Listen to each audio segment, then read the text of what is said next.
édition sur ESAE TV. Bonsoir, bienvenue. Tout de suite, le sommaire. Les jeunes de la commune de Sémékodji se sont mobilisés le samedi 16 mars dernier à l'arrondissement d'Aglan-Gandan pour que leur représentant au sein de la 8e législature soit un député de qualité. Plusieurs sujets d'actualité étaient au menu de l'émission L'invité de ce dimanche 17 mars 2019 sur votre web TV. Kadéa Chirou et son invité Orden Aladatin sont revenus sur la charte des partis et sur l'implication du ministère de l'Intérieur dans le traitement des différents dossiers de candidature et de la délivrance des quitus fiscaux.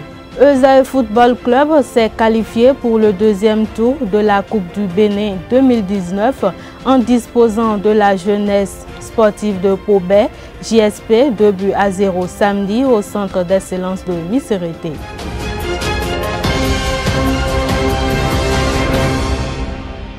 À nouveau, bonsoir. Le député du bloc de la majorité parlementaire, membre fondateur de l'Union progressiste, Orden Aladatin, a été reçu sur l'émission L'invité de ESAE TV le dimanche 17 mars 2019. Il s'est agi pour ce dernier de faire l'exercice de partager avec l'opinion publique la lecture qu'il fait de l'actualité politique nationale. Entre autres sujets, Orden Aladatin s'est prononcé sur la charte des partis et est également revenu sur l'implication du ministère de l'Intérieur dans le traitement des différents dossiers de candidature et de la délivrance des quitus fiscaux. À travers cet extrait, je vous invite à suivre son propos. Quand vous prenez la charte des partis politiques, en réalité, beaucoup se surprennent en train de dire oui, nouvelle charte qui a créé tous les problèmes. Mais quel problème la nouvelle charte a créé?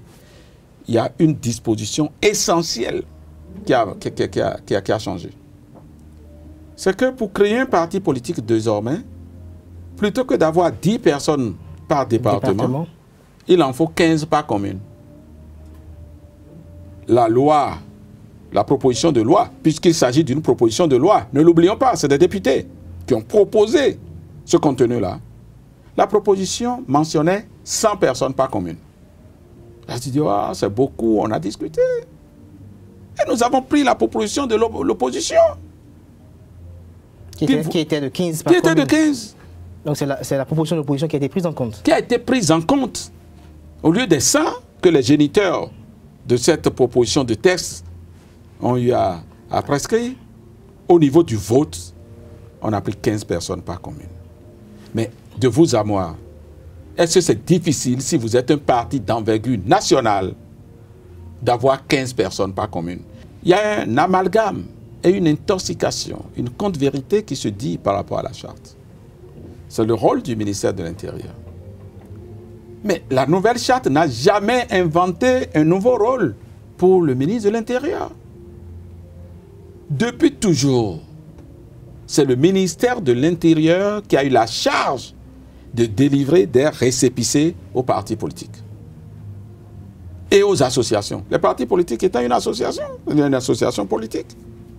Ce n'est pas nouveau, cher ami. Ça, ce n'est pas nouveau. Donc, il y a tellement d'amalgame, tellement de flou, tellement d'intoxication sur les réseaux sociaux et même de personnes sérieuses qui n'ont pas lu les textes. La nouvelle charte n'a jamais donné un nouveau rôle au ministère de l'Intérieur. C'est son rôle classique. On a toujours dit que le ministère de l'Intérieur ne contrôle pas, ne fait rien, ne suit pas. Mais pour une fois que le ministère de l'Intérieur a fait son travail, ce qui a été très difficile pour nous tous. Mais on vous a dit que nous avons reçu 34 pages de notification de la part du ministère de l'Intérieur. Pas parce que notre travail était bâclé, parce que simplement, nous avions 10 000 membres fondateurs. Et le ministère de l'Intérieur, dans la base des dossiers que nous avons, parce qu'on n'a pas envoyé tous les 10 000 dossiers au ministère de l'Intérieur, mais nous en avons envoyé commune par commune de façon substantielle.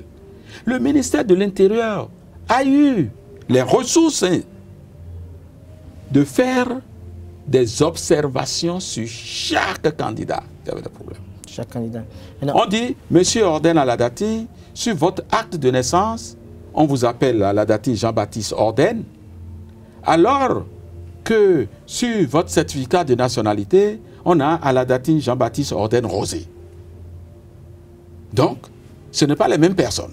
L'autre sujet qui crée diverses interprétations, confusions et conclusions dans le rang des populations est la participation effective de l'Union progressiste aux concertations demandées par le président de la République pour des propositions favorisant des élections législatives inclusives.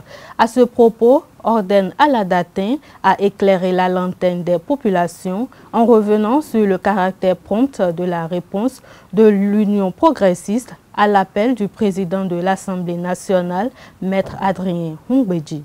Quand le président de l'Assemblée nationale a écrit au parti, intéressé par le processus d'avoir à lui faire remonter des propositions, l'Union progressiste a dit oui, nous sommes totalement ouverts pour que le jeu soit ouvert parce que nous voulons la compétition.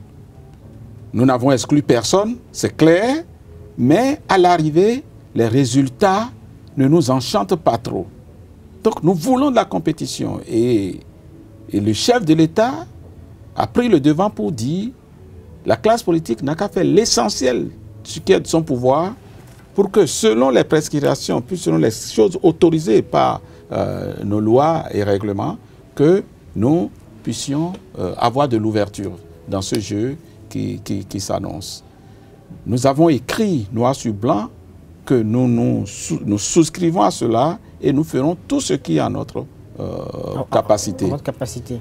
Mais que cependant, qui se fait que nous avons un recours contre nous à la Cour constitutionnelle, que nous aimerions avoir l'analyse complète de la situation pour savoir quelles propositions nous faisons.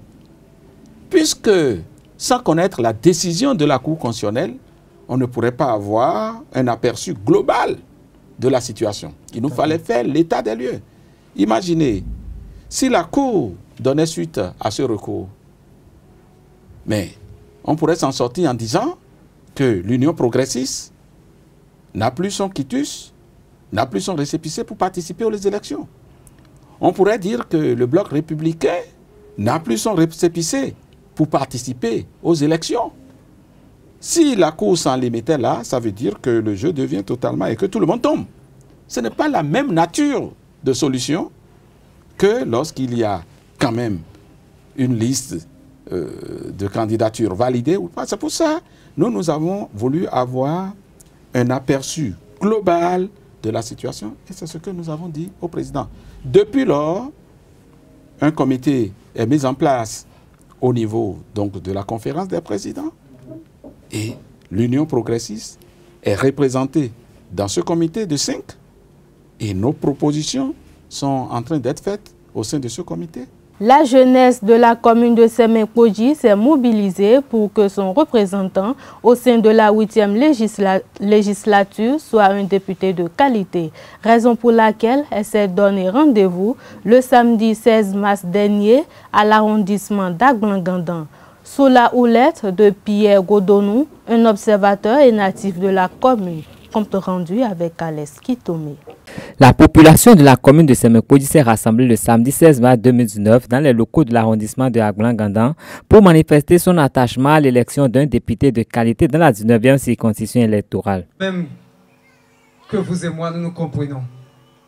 Au niveau du bloc progressiste, il y a un candidat, un jeune, qui a fait ses preuves. Dans un premier temps, il était chef quartier de Sekandji, qui aujourd'hui est divisé en 3. Par la suite, il est devenu CA d'Agbangandan. Ça veut dire que politiquement, il est en train de faire une marche. Et de la position de CA, il est un probable député honorable à l'Assemblée nationale pour les législatives de 2019.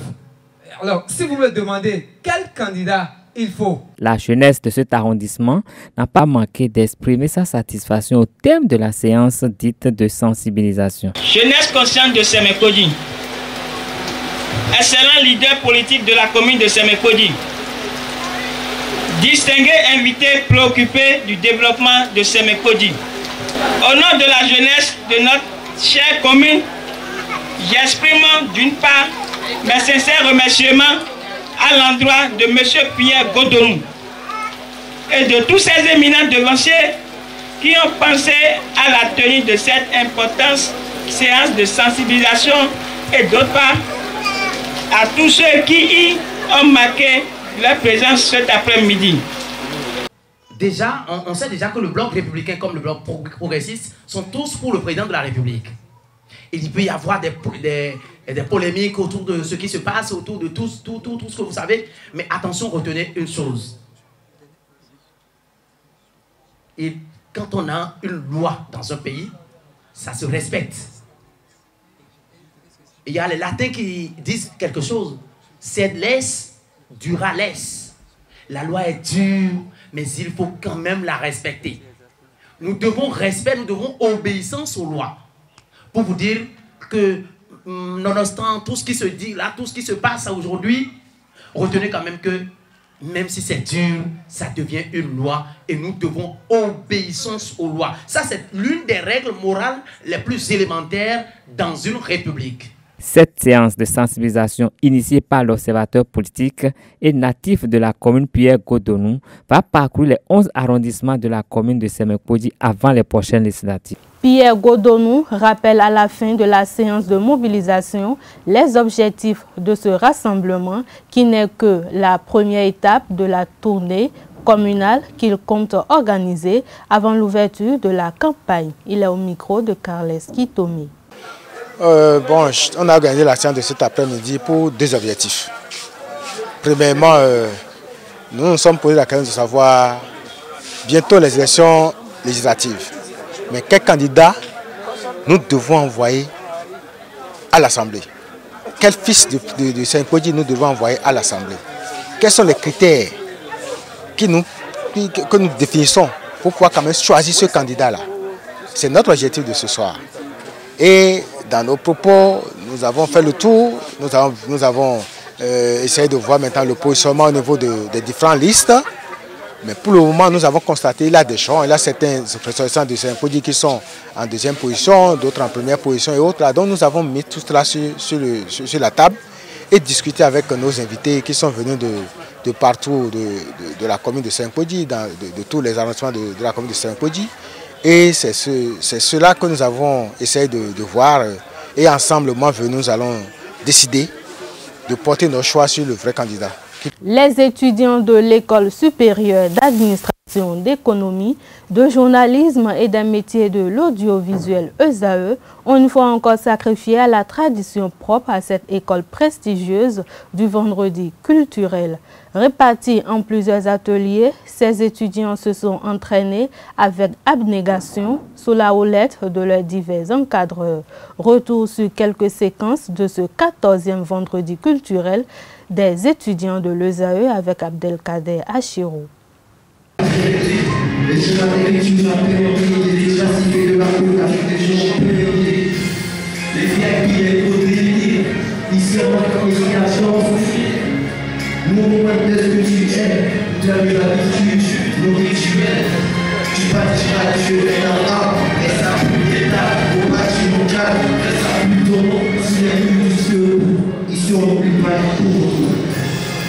Parce que l'on sait d'où l'on vient et qu'on va chercher la lumière le plus serrée. Parce que l'on sait d'où l'on vient et parce que l'on sait d'où l'on vient et que l'on va chercher la lumière. On sait d'où je viens, je sais où je vais. Les frères jouent tous les deux, qu'elle ne cesse de s'inquiéter. Le côté où je vais faire attention. Si tu veux prendre soin de moi. Et j'ai pas besoin de ton attention. Je suis concentré sur les faire dans les mains, je ne sais pas monter l'attention. Entre nous, bouge pourrait disparaître. Que I love you, si je dois trop de tes disparaître. C'est pas une question de vague, mais c'est pas un peu vague.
Sport dans cette édition, les écureuils du Bénin ont démarré ce lundi le stage de préparation en prélude à la réception des éperviers du Togo le dimanche prochain dans le cadre de la 6e et dernière journée des éliminatoires de la CAN Égypte 2019.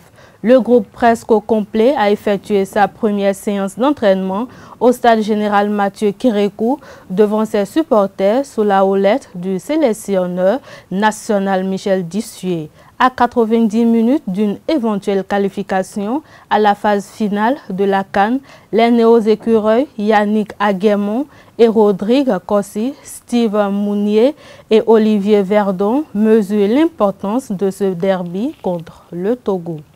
Ouais, ça a été. Enfin, c'était un peu compliqué au début, au décollage, mais bon, on est là. On est bien arrivé, donc non, ça va, tout va bien. On est content de revenir aux sources et on a hâte que ça commence. Ouais, avec un peu des turbulences dans l'avion, je ne sais pas ce qui s'est passé au décollage, mais on a eu quelques soucis. Mais bon, tout le monde est arrivé sain et sauf, c'est le plus important.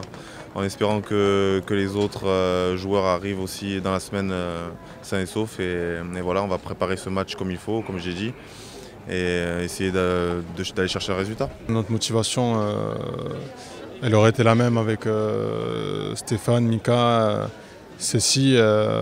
Voilà, l'objectif c'est d'aller en Égypte. Et qu'il soit là ou pas, la motivation est la même. Après, comme je dis, c'était des cas, donc ça aurait été bien les avoir, important que ce soit pour gérer l'événement ou tout simplement par leur performance, parce qu'on sait qu'ils sont importants, mais voilà, il y a une grande motivation à faire quelque chose d'important avec la sélection. Ouais, c'est clair, on sait que c'est une semaine très importante pour nous. C'est une semaine qui va nous faire valider notre ticket pour aller à la Coupe d'Afrique. Du coup, je pense que tout le monde est très concentré. On va bien travailler cette semaine pour aller chercher la qualif. C'est une fierté personnelle. Et je devais venir il y a assez longtemps de ça, mais bon, j'ai eu des problèmes physiques. Du coup, j'ai pas eu le temps de venir. Donc voilà, c'est une fierté et on va essayer de faire le job cette semaine.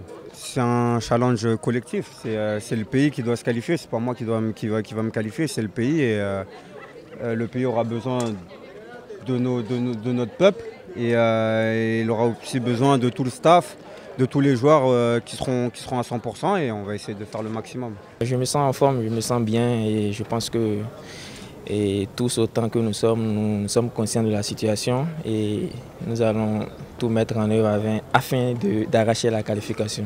Ah oui, c'est la finale. Effectivement, on sait que c'est un match très important.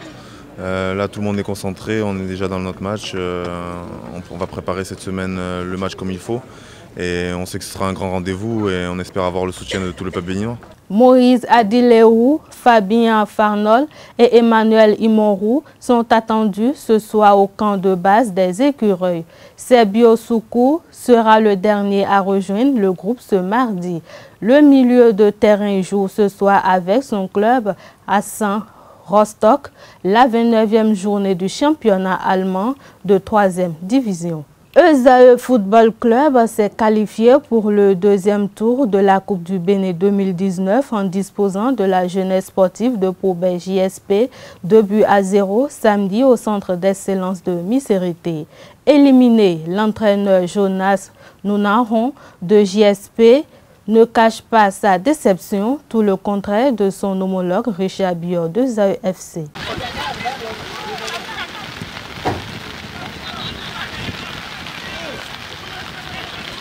Des photographes de caméra maintenant.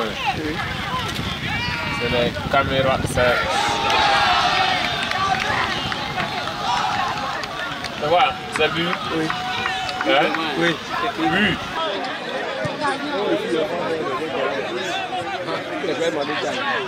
Ah, ok.